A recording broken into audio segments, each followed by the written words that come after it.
A red carpet awaited him. A historic Arab China summit is to take place. And as the cameras of the world zoomed into Saudi Arabia, it was the United States that was watching most closely, with worry, with fear. America was watching its oil diplomacy fall apart.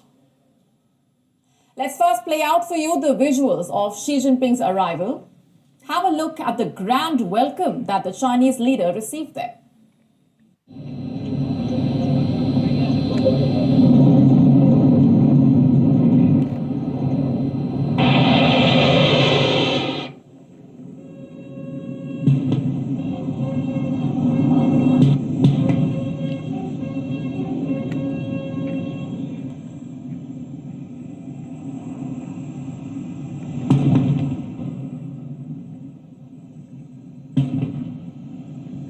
Look at the carpet. That's purple. Purple carpet.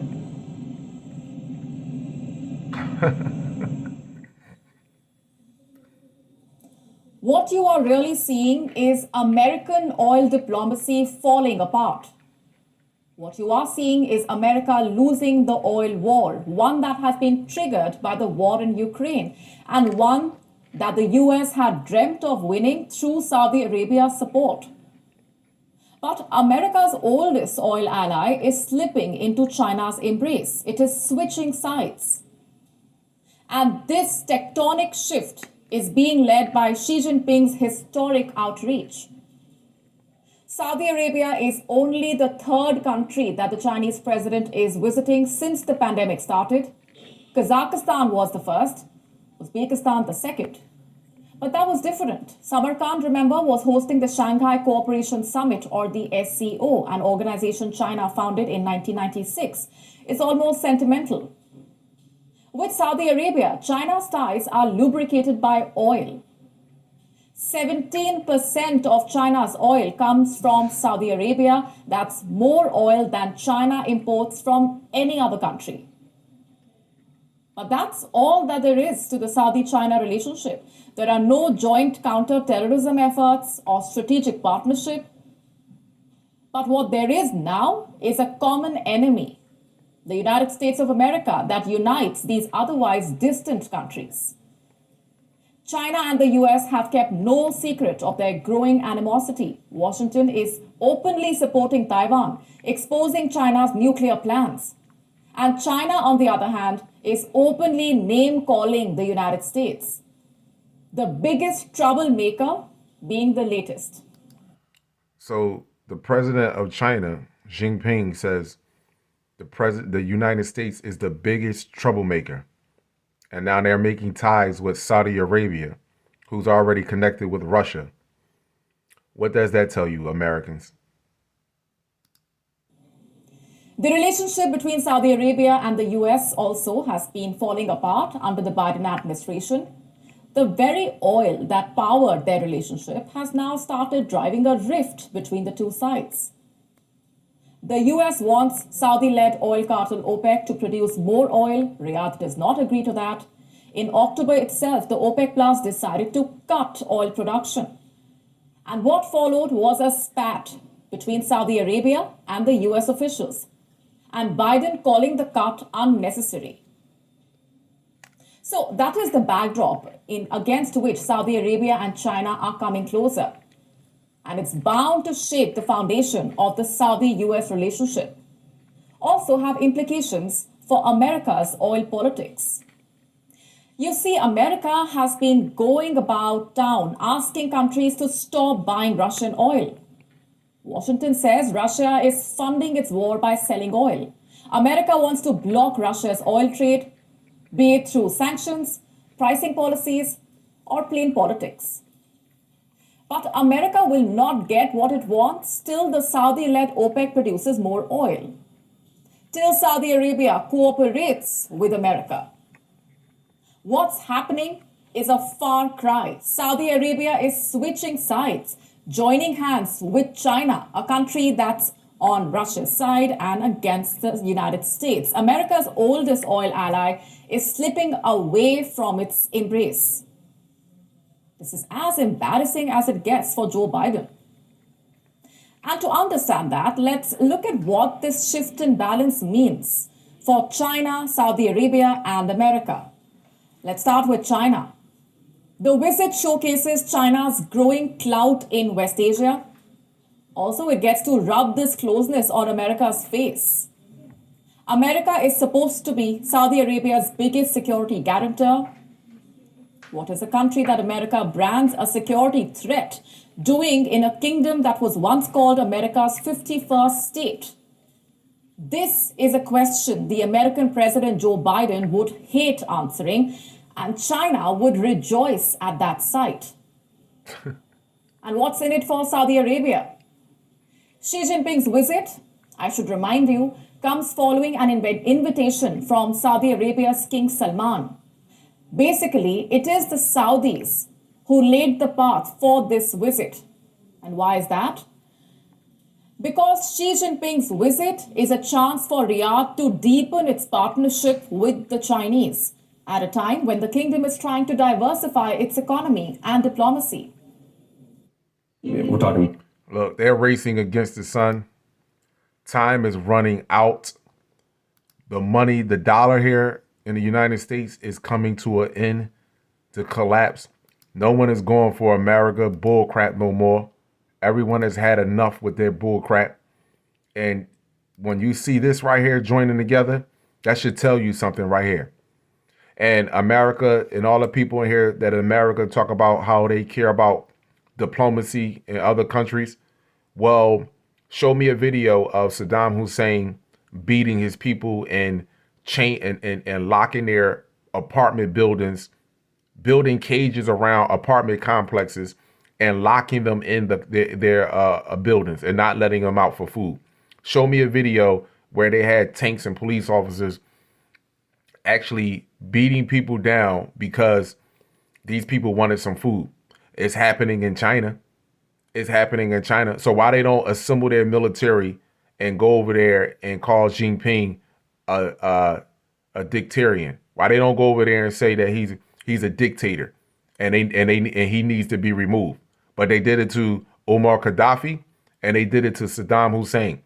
But they don't go over. They won't say that about China. You haven't mentioned not one thing out of all the things that are being, all the videos that are being shown from the people, the citizens of China that are going through this abuse, lack of food, lack of care, being locked in their homes for weeks, not able to travel to get food. I mean, if that ain't something that, you know, for the police of the world to step in, if they so-called care about people, why they not stepping into that? Why none of you, I'm talking to you Americans too, that you got these flags outside of your house and you care about and you all America this, America. Why y'all not jumping in that? Huh? Why your news, none of your news stations, CNN, Fox News, none of your generals, nobody is talking about China. Why? Huh? See, it's a problem when it's a problem when someone got the same size gun as you got. You see, Iraq is the size of your pinky finger. You know what I mean? So is Libya and Syria, the size of your pinky finger. You see, but when you got somebody that when your left fist is just as big as your right fist, you think. You see, that's why when the power and shit go out, the fools are going to kill themselves, but people are going to think before they react. You see, and that's what's happening. But see, I can tell this is all a mockery. This is all a joke. And like I said, what y'all don't notice that America is going to get it the worst because they still got the organic people of this planet in custody. You still don't see it. This is all shutting down right before your eyes.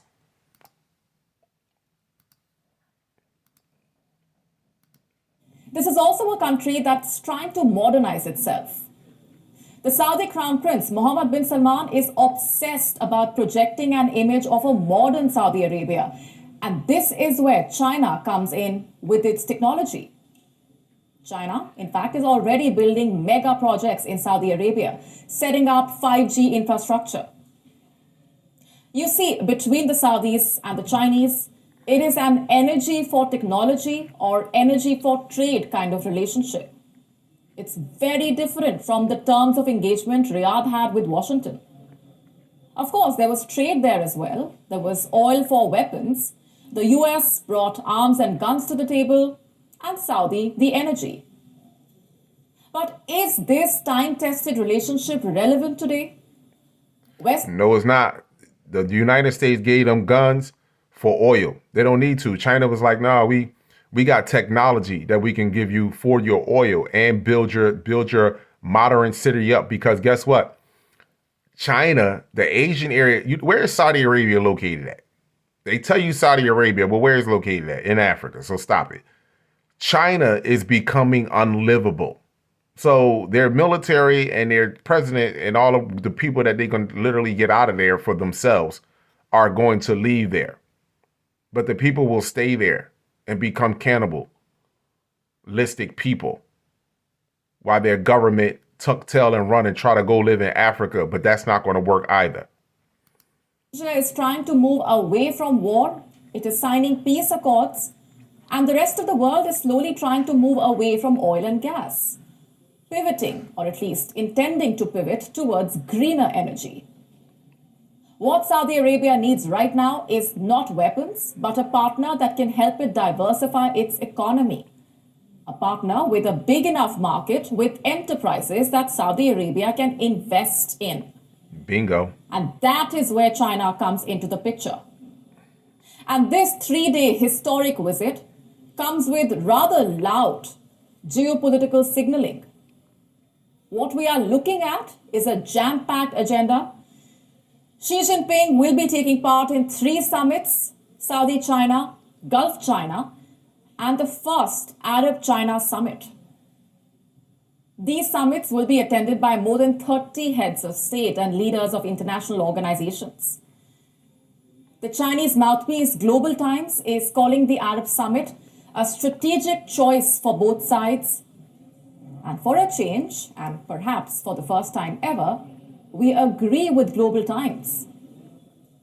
What happens in these 3 days will lay the groundwork for a strategic partnership.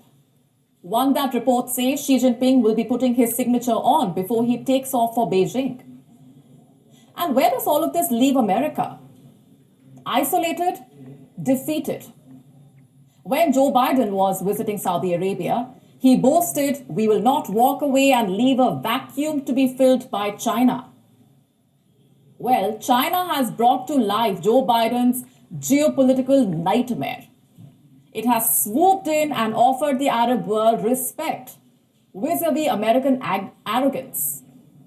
While America was trying to tell the world that West Asia is no longer its priority, that it needs to focus on Europe, Asia Pacific, and not West Asia, you have the Chinese ambassador to Saudi Arabia giving interviews stating that China places relations with the kingdom as a priority. And it's a contrast that suits Saudi Arabia and its crown prince, Mohammed bin Salman. Xi Jinping's historic visit to Riyadh is MBS's chance to show Joe Biden who really is in charge of bilateral ties.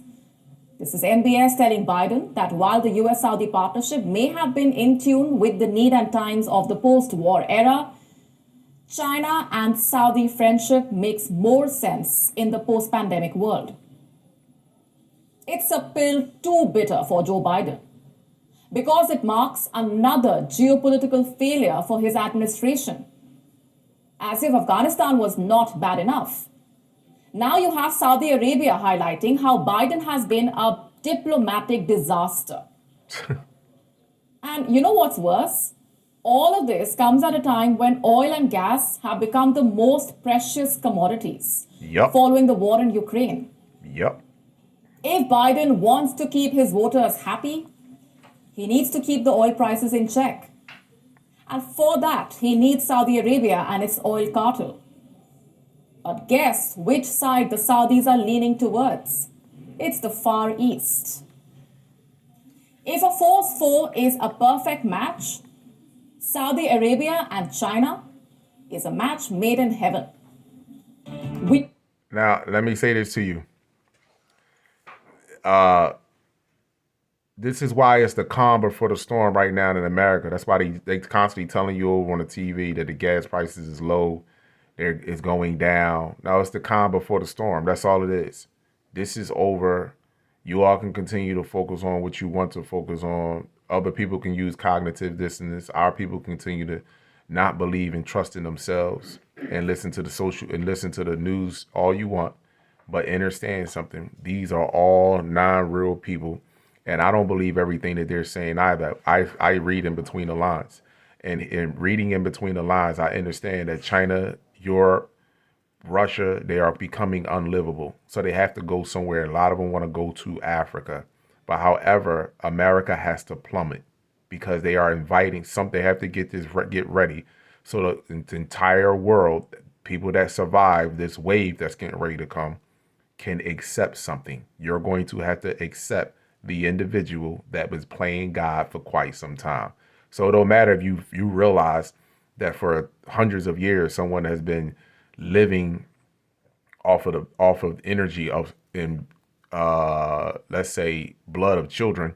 That doesn't matter. That's going to go out the window when you don't have any food, no vegetation, no water, no security, no 911, no cameras that can record, and you can stand in the courtroom and feel safe. See, when you're not, the only way you're going to feel safe is you take care of yourself. This ain't fearmongering. This is reality.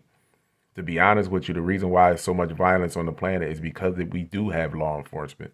Once law enforcement go, then every man will start to think before they react. The boys are not going to think.